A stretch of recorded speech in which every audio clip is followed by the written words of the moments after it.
violin and viola. I also perform frequently on viola. I'm in the Axiom Quartet and in principal viols of Mercury Chamber Orchestra.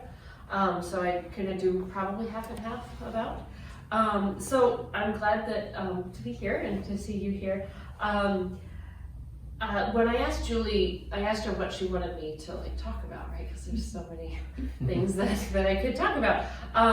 And she talked about something that's come up recently in a lot of in her studio and with her parents and with mine as well, is just the idea of balance. So I was thinking about what that might mean. I'm getting ahead of myself. I first want to congratulate you for making an excellent decision for your family, and that's Suzuki music lessons. The Suzuki method has shown time and time again what a positive force it is to children, parents, and to families. It has, in its truest form, it really can be transformative for your family. I found that myself. I see it time and time again in my studio. And I think other teachers, your teachers would probably say that as well, that we see it so often. The dedication and respect for children's development, or what Dr. Suzuki called the life force, is a lot of ways it's sort of countercultural in what we see at schools or in sports teams or other things. The relentless and skillful positive feedback can create children that love music, have a high degree of ability, and most importantly, are empathetic and kind human beings. There's a lot of character building, right, in the Suzuki method. It's really important to it.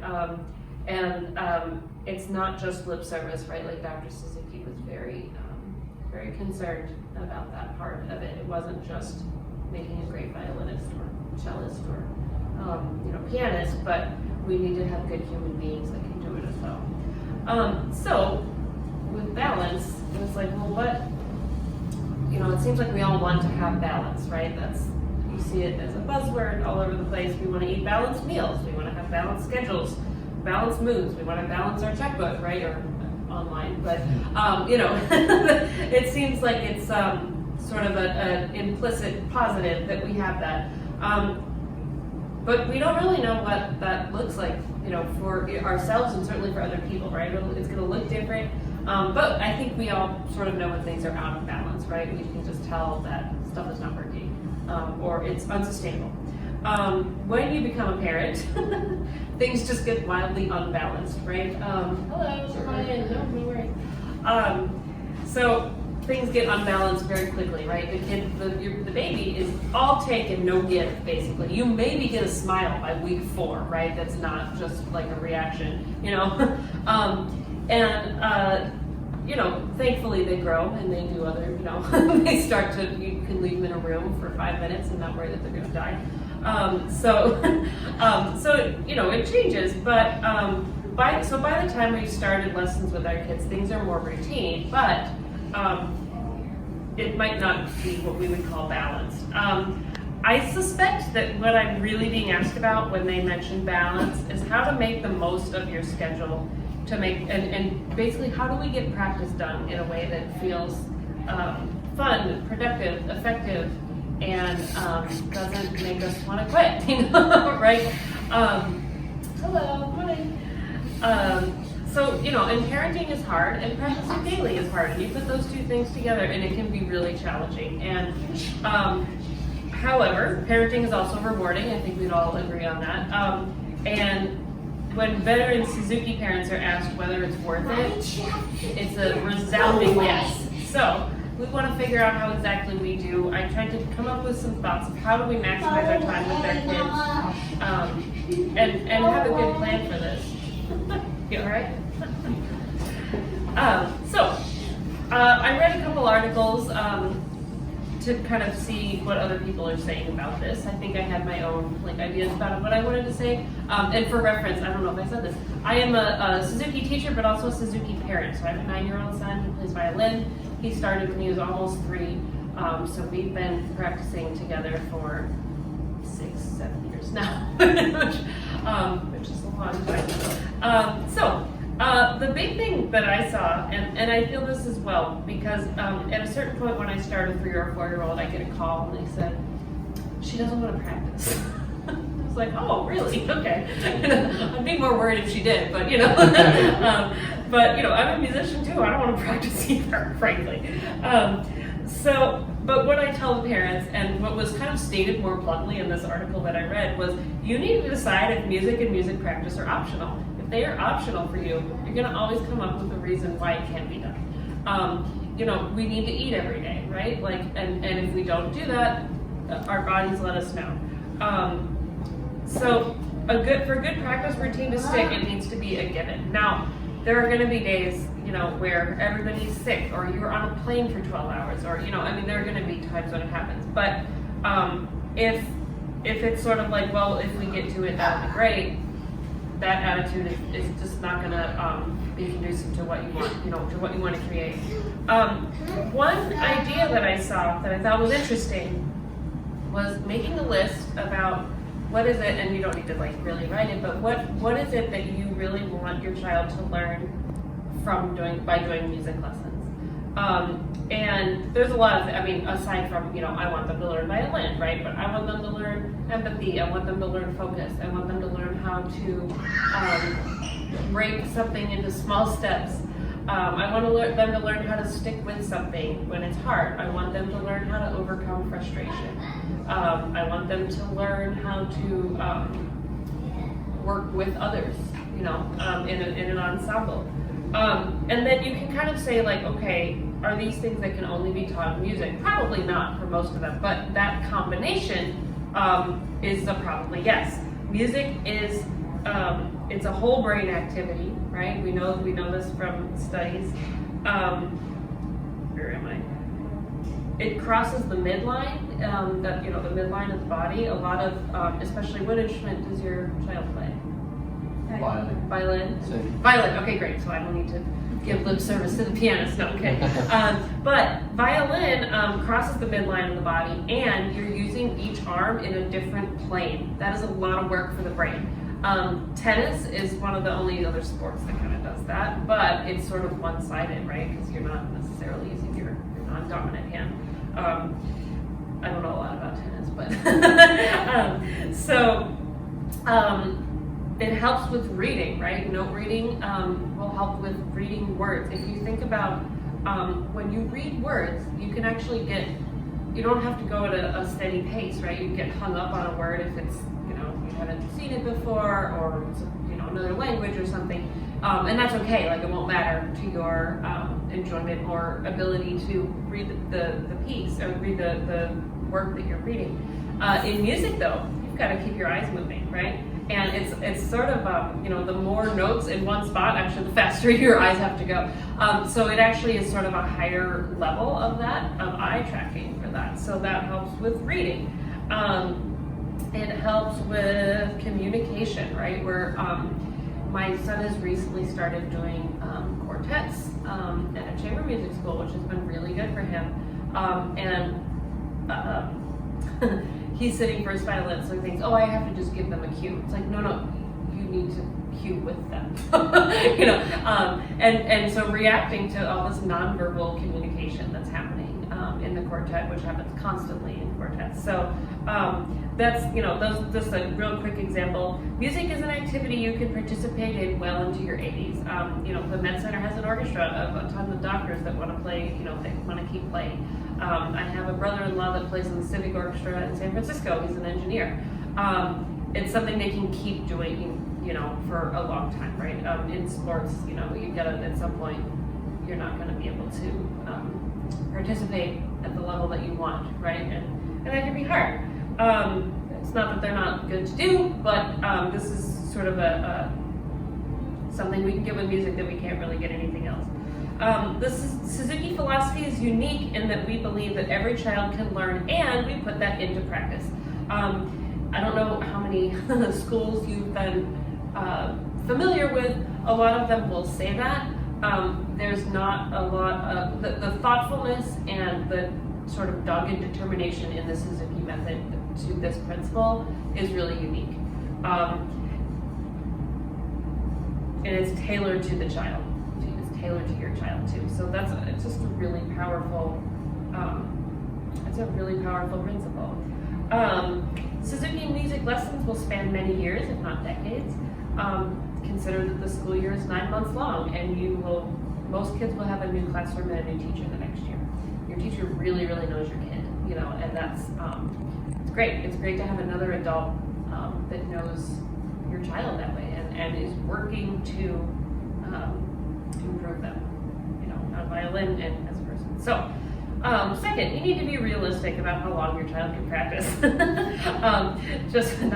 Some of this, like when I was making this speech, I was like, oh yeah, I'm just talking to myself the whole time, But just because you have a free hour does not mean that they can jump up and start practicing. And I don't think any of us really expect that, but there are times when schedules are really, really tight.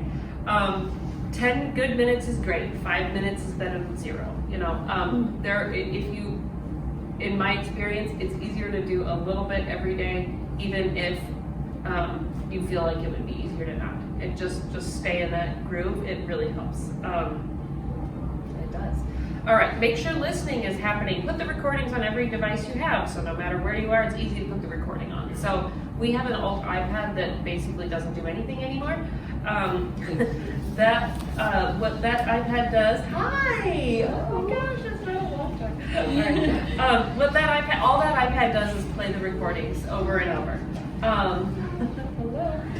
Hello. The family pets should have it memorized if you are listening enough. All right. Interestingly enough, the idea of listening to a recording and emulating it is something that it seems like Western cultures have a harder time kind of accepting or being okay with. Why should I imitate it? Well, because it's good, And then the idea is not that we make everybody sound exactly like the recording, but that they can do it and then they can change it. If they're like, you know what, I really want to do, this here. I want to put a crescendo here. Fine, but you have the skills to do it. Painting used to be taught by replicating, the great works, right? And once you, bless you, and once you were able to do that at a high level, then you have the skills to do what you want to do, right? Violin is tricky in that it takes a pretty high degree of ability to get to that point. So that can make practice hard in the beginning, right? Because it's all just like just imitated, But they can do it, which is actually really cool. So the other thing about the listening, don't rely on YouTube. The recordings that go with the books are going to provide a good oral image, AURAL image.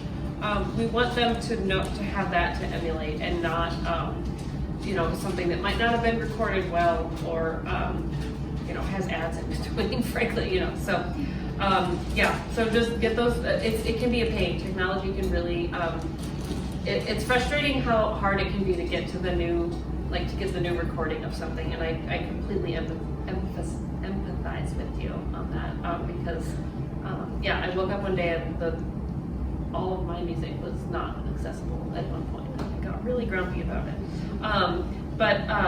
It really works. It helps with the memorization. You will be so amazed at how your students memorize if they're listening enough. If the cat knows the next piece that comes up. I notice in my students too, the ones that move fastest are the ones that do the most listening and the ones that do the most review. The other thing, and this is sort of like pre even practicing, because we want to make sure we're set up well. Take good notes on lessons on paper, not on your phone. There's been a lot of research. I realize the irony of me reading off my head. Much research has been done on the difference between physical and electronic notes. We just retain better when we write by hand.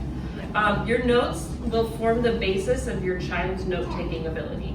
And when I tell this to parents, they're like, oh, I think my son's first lesson notes were like on the back of a receipt or something. I was not ready. But I still do have that receipt in the notebook with all the other notes. So how do you want them to take notes in college? Like, this is what you're helping them to do. Note-taking and good note-taking is not really taught in school, but it's something that we can start really early.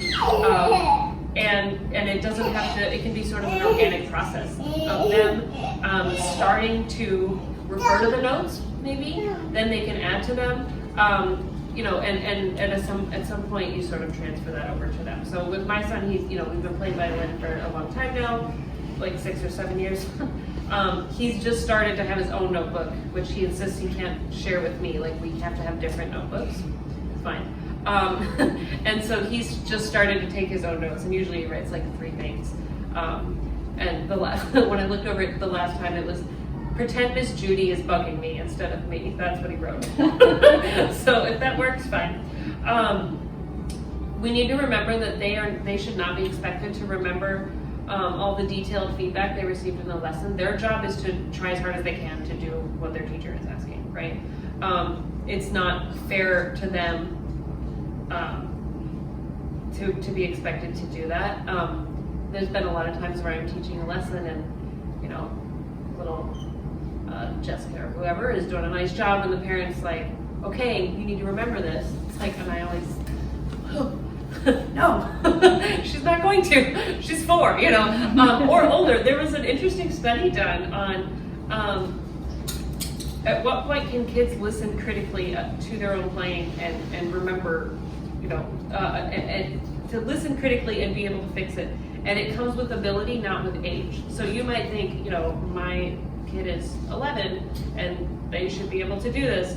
If they're beginning on violin, no, they won't, you know, it's, and so you can, you know, parents will try, you know, to do, I have some that, you know, the kids are the ones taking the notes and we move slower, you know, it's not, the kids are great kids, the parents are great parents, but we do move slower if that is the case.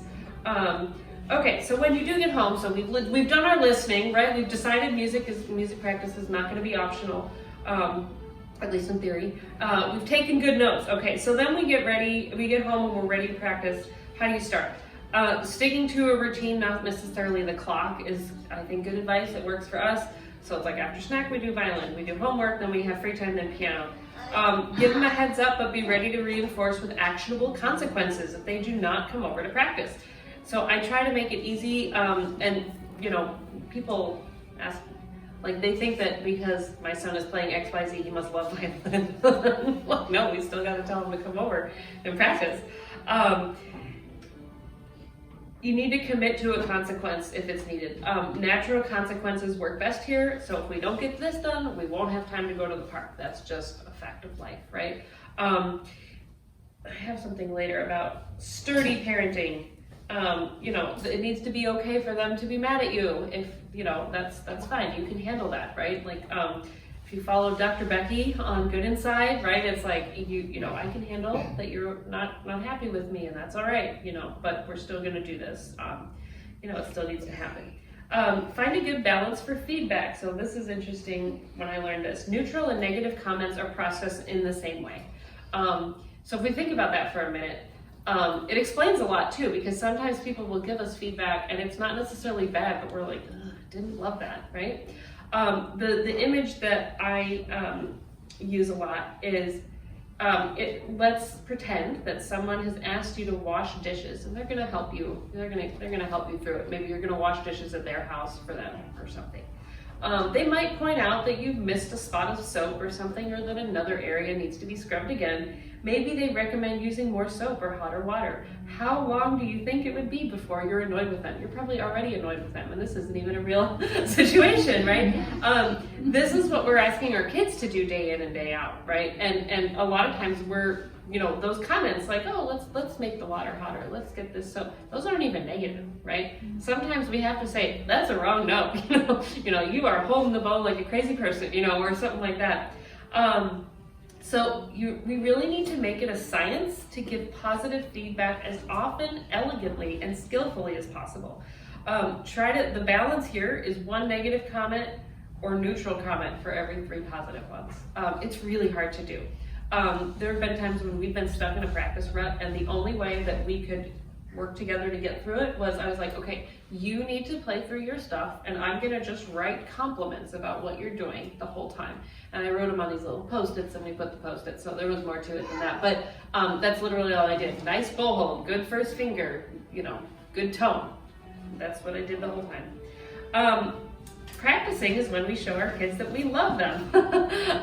We don't often think of it like that, but how do we do this? We show someone we love them by giving them our attention. We also show our kids we love them by giving them boundaries and guidance.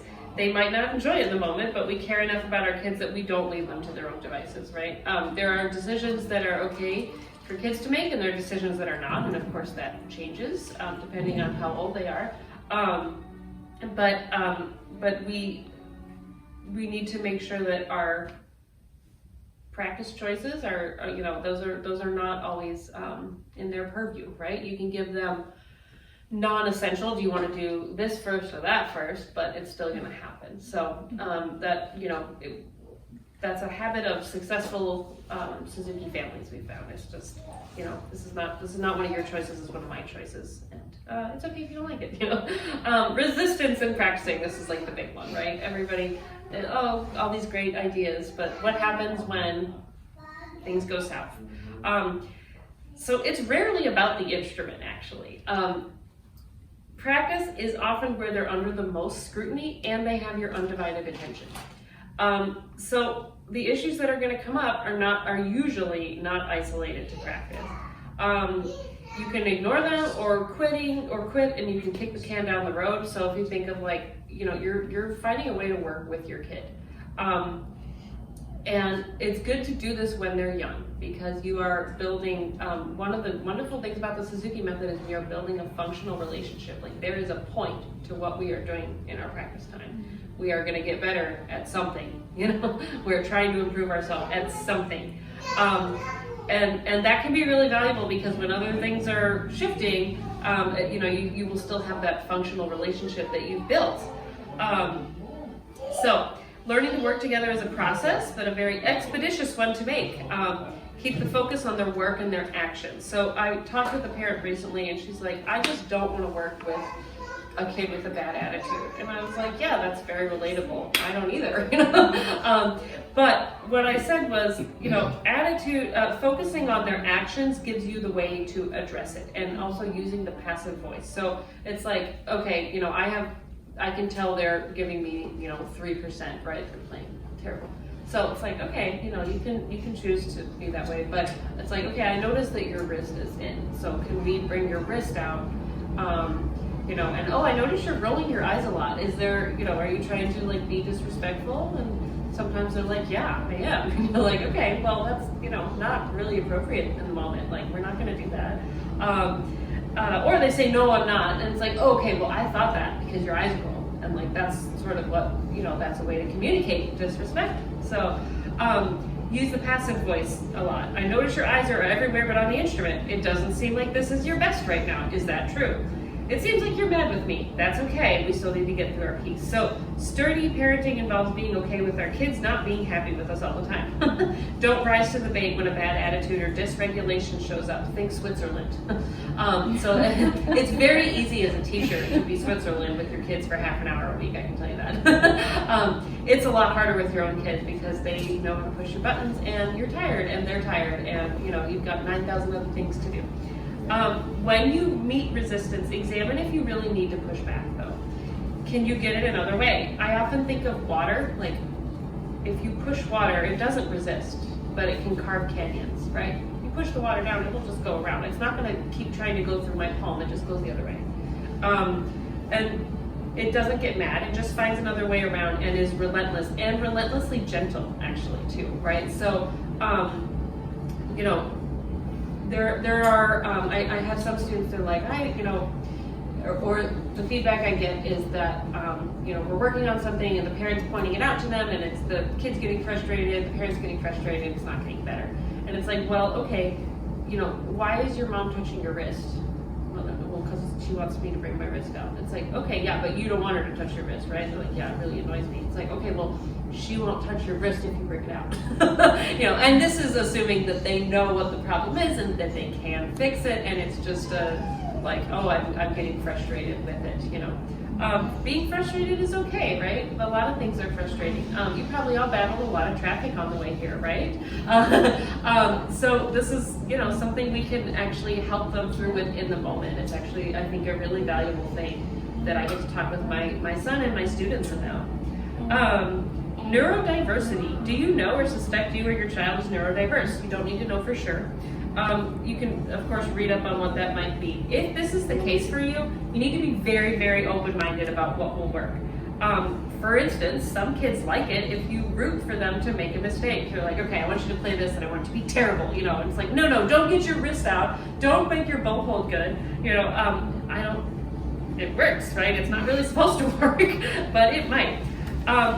Insisting on things like eye contact or still feet for these kids might be counterproductive. It might be we'll work on that later, this is good enough for now.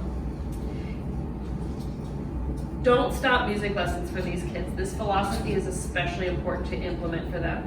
A neurodiverse child will hear negative feedback many orders of magnitude higher than a neurotypical one. They need the positive feedback in a way that they are not going to get at school.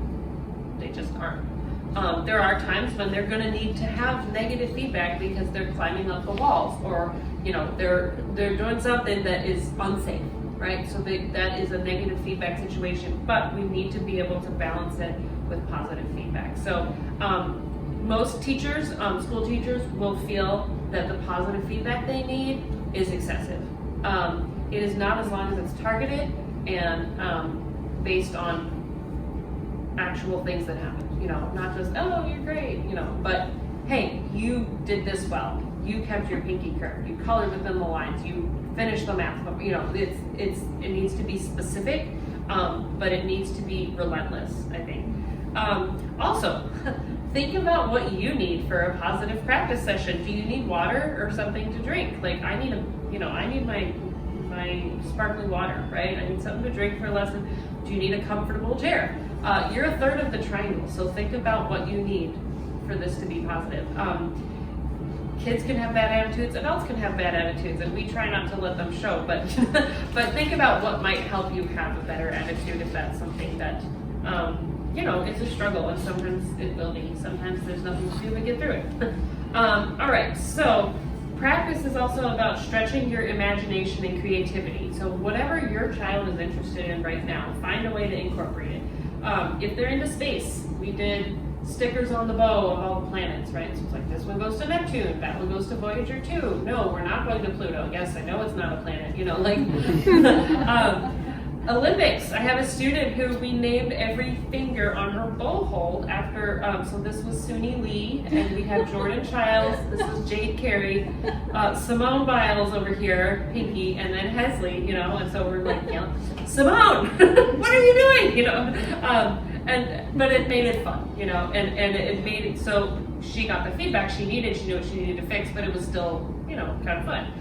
Animals, figurines, put on a violin. I have like little animals that it's like, oh no, you're gonna get a Yeti bite. I don't even know what you need for that, you know, like if the wrist is in.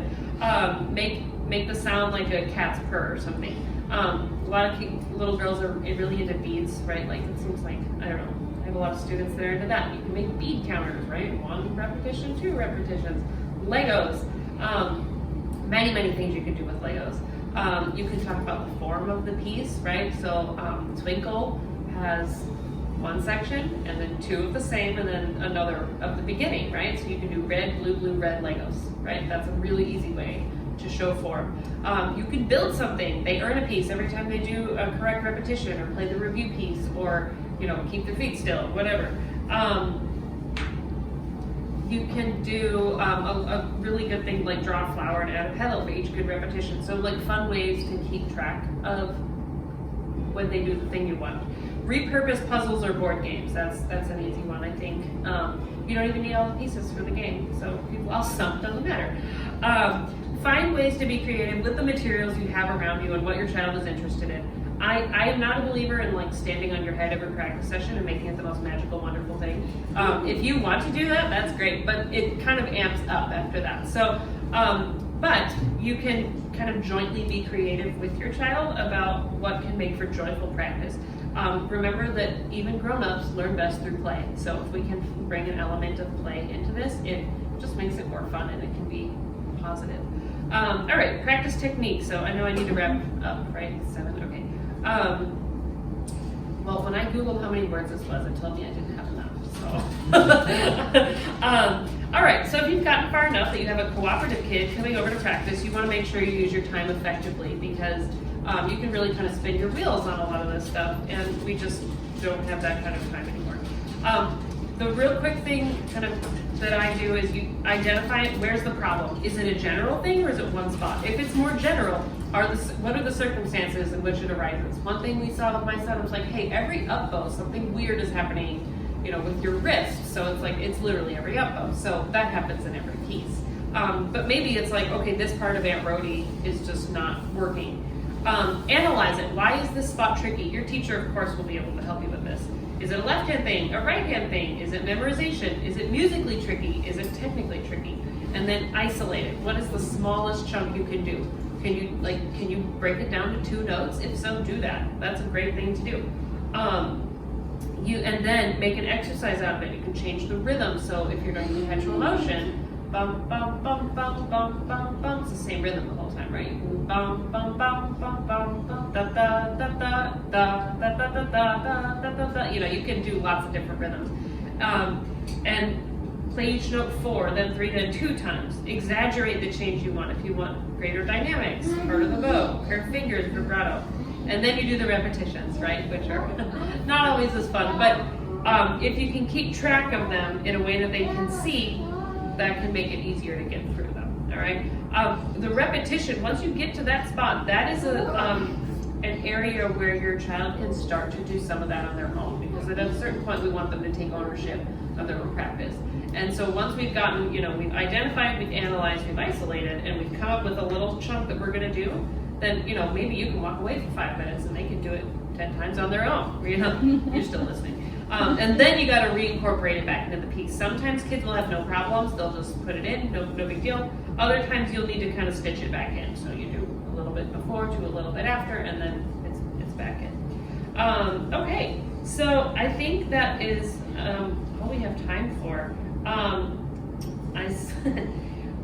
I have a couple of books that I recommend that I go to back to a lot. It's Helping Parents Practice by Ed Sprunger. Beyond the Music Lesson, Christine Goodner, Life Lens, Michelle Horner. The SAA site, the Suzuki Association site, they just redid it, and it's very confusing to those of us that are used to the old one. But they do have a lot of articles on there that are really good and changing, so it's not always the same. They have a program called Parents as Partners. That's like short little videos that you can watch and that deal with kind of specific techniques, so it's not like you have to do a long course. And then Christine Goodner, who wrote Beyond the Music Lesson, she also has a podcast that is good. I think it's called the Suzuki Triangle Podcast, as well as like an email newsletter that is nice. And STXSA, you guys are all here. So part of what STXSA is here for is to support you in doing this, to make it more fun, to make it more joyful, and to kind of enhance the community. So. Again, congratulations on making the Suzuki music choice for your kids. Happy practice. Any questions? Did a lot of talking. Yeah. Do you have any tips and tricks for, I guess, the neurodivergent children? Yeah. Well,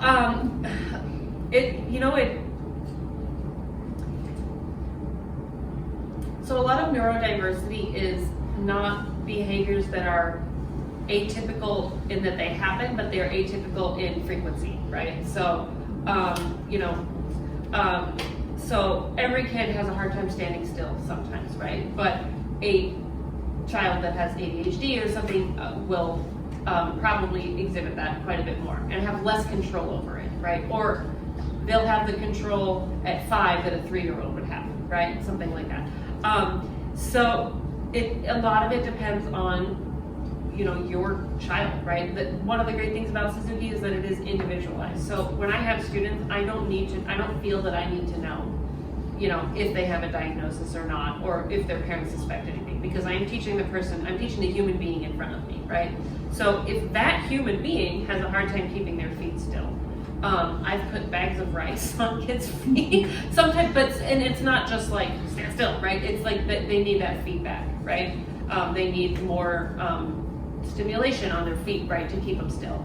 I've had sometimes you have to work on like, I need your eyes on the violin, or and for other kids that's never a problem. For these kids that might be harder, right? So it goes back to kind of identifying what's the one thing that is getting in our way the most and analyzing it And like, why, you know, what causes this?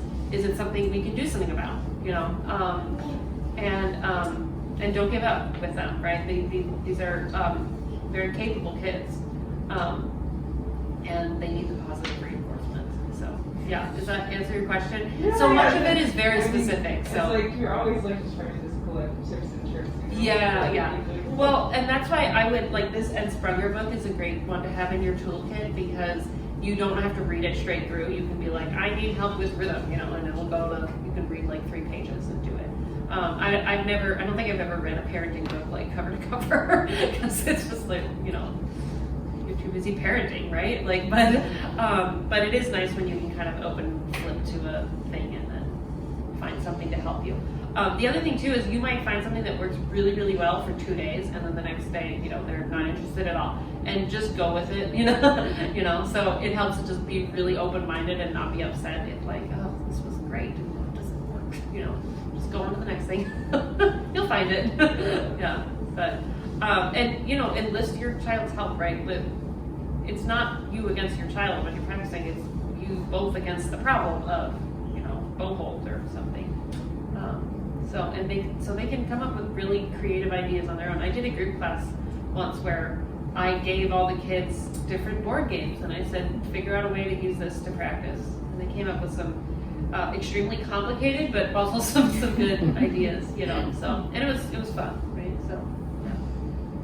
All right. Anything else?